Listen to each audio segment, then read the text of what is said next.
দেখুন বন্ধুরা, পেট্রোল পাম্পে একটা কার এসে মিটার বক্সের ধাক্কা মারে, মিটার পরে সাথে সাথে আগুন ধরে যায়।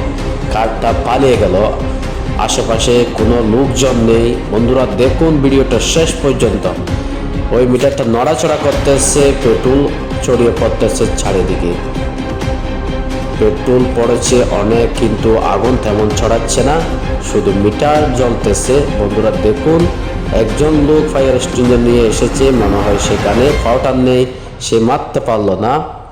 ওই দিক থেকে আসতেছে কয়েকজন লোক। দেখুন বন্ধুরা, তারা বড় একটা টাঙ্কি নিয়ে আসতেছে। দেখুন শেষ পর্যন্ত কি হয়।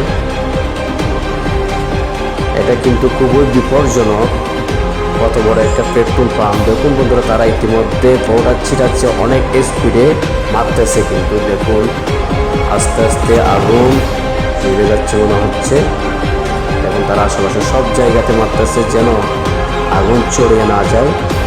কত বড় একটা পেট্রোল পাম্প, এখানে যদি আগুন ধরে পুরো পেট্রোল পাম্প পড়ে যাবে, এমন অবস্থা। বন্ধুরা আল্লাহ তাদেরকে অনেক বড় বিপদ থেকে বাঁচিয়ে নিলেন, আগুন নিভে গেল আলহামদুলিল্লাহ।